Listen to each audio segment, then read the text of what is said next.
Here's what you need to understand about what just happened in the skies over the Middle East. Last night, Iran fired the Sejjil missile again. And if that name doesn't immediately mean something to you, it should, because this weapon represents something fundamentally different in the calculus of regional warfare. This isn't just another missile launch. This is Tehran making a very specific statement about capability, about reach, and about what they're willing to put on the table right now. The Sejjil is a two-stage solid-fuel ballistic missile with a range of roughly 2,000 kilometers. Funny. That means from Iranian territory, this weapon can hit Israel, U.S. bases across the Gulf, and deep into Saudi Arabia.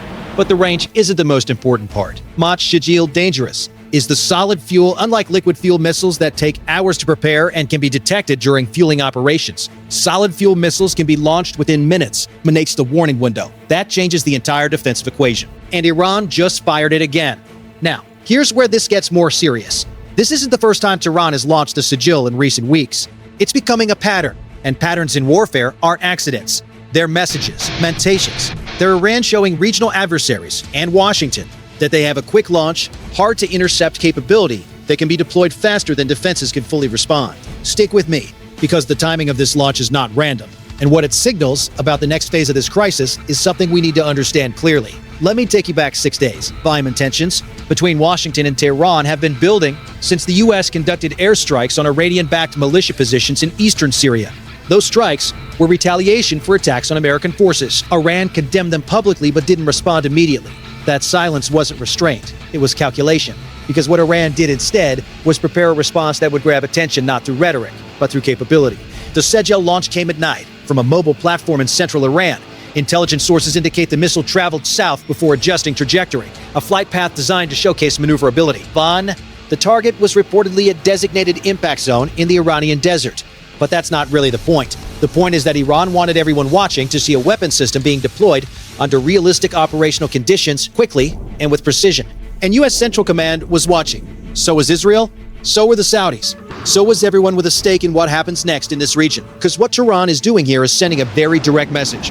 We can strike fast, we can strike accurately, and we can do it before you have time to fully prepare your defenses. Now here's where things get more complicated. The Sejjil isn't Iran's longest-range missile. It's not their newest design. But it is one of their most operationally reliable. And in a military confrontation, reliability matters more than theoretical capability.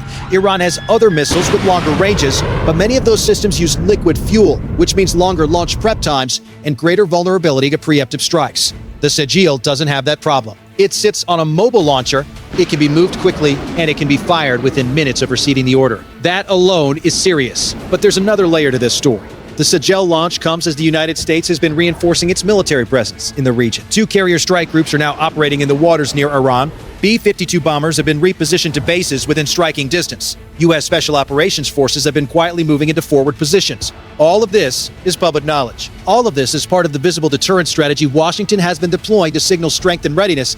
Iran's response to all of that visible American military power was to fire the Sejjil. But think about what that means strategically. Tehran is looking at the largest concentration of American firepower in the region in years, and their answer is not to back down. Their answer is to demonstrate a weapon that can threaten U.S. assets faster than those assets can be fully protected. If you want serious analysis like this without the noise, subscribe now, because this story is moving fast, and we're just getting started.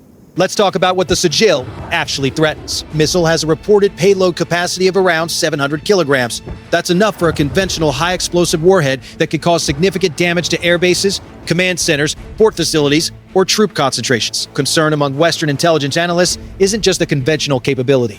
It's the fact that the Sejjil was designed from the beginning to be nuclear capable. Bayan has repeatedly stated it does not seek nuclear weapons, but the Sejjil's design parameters make it clear that if Tehran ever changed that policy, this missile could deliver that payload. Right now, that's a hypothetical, but in the middle of an escalating crisis, hypotheticals start to matter differently. And this is where the analysis becomes much more serious, because what we're watching unfold is not just an isolated missile test, but it's part of a broader pattern of Iranian military signaling that has been accelerating over the past month. Iran has increased drone activity near U.S. bases. Iranian naval forces have been conducting exercises in the Strait of Hormuz. With unusual frequency, Iranian-backed militias in Iraq, Syria, and Yemen have all stepped up operations in ways that suggest coordinated direction from Tehran. But the Sejjil launch fits into that larger picture.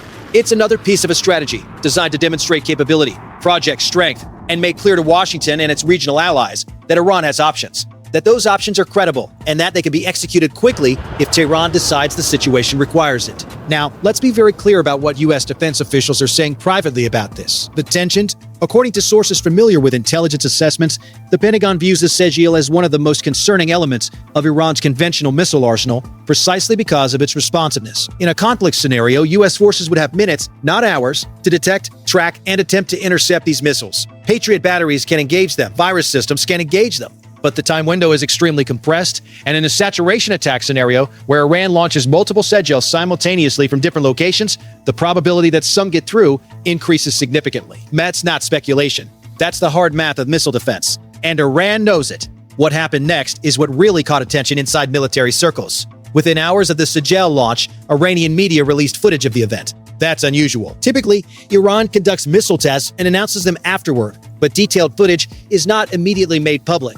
This time, they released high-quality videos showing the launch sequence, the missile ignition, and the trajectory. They wanted the world to see it. They wanted the imagery to circulate. They wanted U.S. defense planners and Israeli strategists sitting in briefing rooms to watch that missile lift off and understand that this is a real operational capability. But the bigger problem for Washington may just be beginning. Because the question now is what comes next. Iran has demonstrated the Sejjil. They've made their point about rapid launch capability. They've sent their message. But that message only matters if it's part of a larger strategy.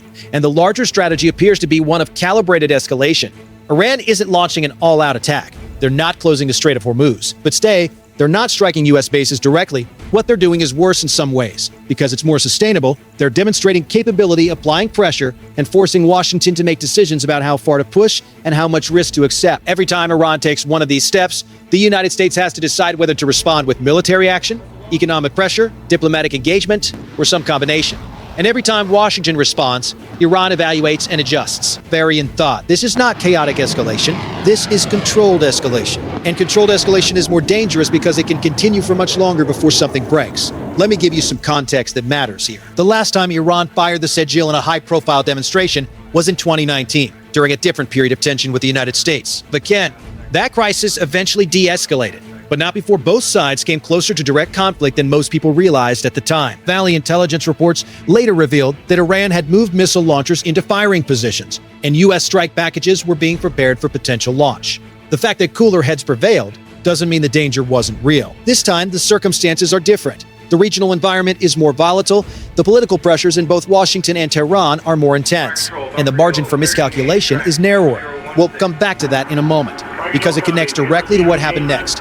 In the hours after the Sejjil launch, Israel's defense minister made a statement mentioning Iran by name. But the meaning was clear.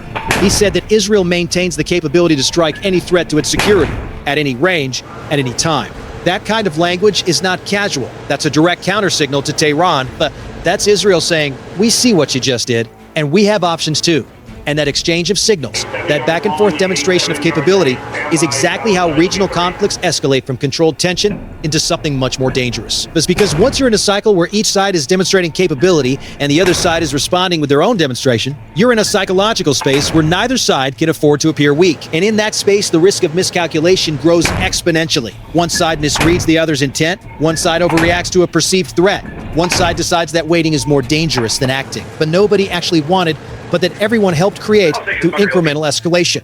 That's the real danger here. Not that Iran wants a war with the United States, not that the United States wants a war with Iran, but that both sides are taking actions designed to demonstrate strength and deter the other. And those actions are creating a dynamic where the next crisis could spiral faster than either side can control. Now, there's another element to this that we need to address. The Sejjil launch sends a message not just to Washington, but to Iran's regional rivals. Saudi Arabia is watching. The UAE is watching. Every country in the Gulf that has sided with the United States in its pressure campaign against Iran is now seeing that Tehran has a weapon system that can reach them quickly and accurately. That changes their calculus too. But that makes them more nervous about how far to go in supporting U.S. policy. That gives Iran leverage in a regional context beyond just the U.S.-Iran confrontation. This is the part most people are missing. The Sejjil isn't just about deterring the United States. It's about reshaping the regional balance of power in ways that give Iran more room to maneuver diplomatically, more ability to pressure its neighbors, and more credibility when it warns those neighbors about the costs of aligning too closely with Washington. And here's the hard truth.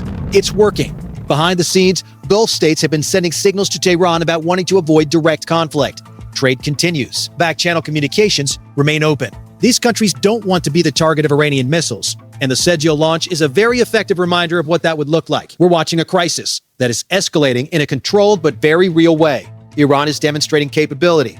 The United States is reinforcing its military presence. Vaunts its readiness to act. Regional states are trying to avoid becoming targets. And every day that this continues, the risk of something going wrong increases. The missile is just one piece of this larger puzzle. But it's an important piece because it represents Iran's ability to strike quickly, to threaten critical targets, and to do so in a way that complicates U.S. and allied defense planning. But that makes it a strategic asset. That makes it a bargaining chip. And that makes it something that will continue to play a role in how this crisis unfolds. What makes this development so dangerous is not just what happened, but what it reveals about where both sides think this is going. Iran wouldn't be firing the Sejjil if they thought tensions were about to decrease. The United States wouldn't be moving carrier groups into position if they thought Iran was backing down. Both sides are preparing for the possibility that this gets worse. Both sides are hedging. Both sides are sending signals designed to deter while also demonstrating readiness. And that is the definition of a crisis that could go either way. The next few weeks will tell us a lot. Will Iran conduct another Sejjil launch? Will the United States respond with shows of force or with renewed diplomatic engagement? Will Israel take independent action that forces both Washington and Tehran to react? Boreal states push for de-escalation or continue to align with U.S. pressure? Those are the questions that matter now. And the answers will determine whether this crisis stabilizes, escalates further, or explodes into something much worse. What just happened with the Sejjil launch is a warning. It's a demonstration. It's a message from Tehran to Washington and to the region. Message is clear. We have capability. We have resolve. And we will not be intimidated. Whether that message leads to deterrence or to disaster depends on what happens next.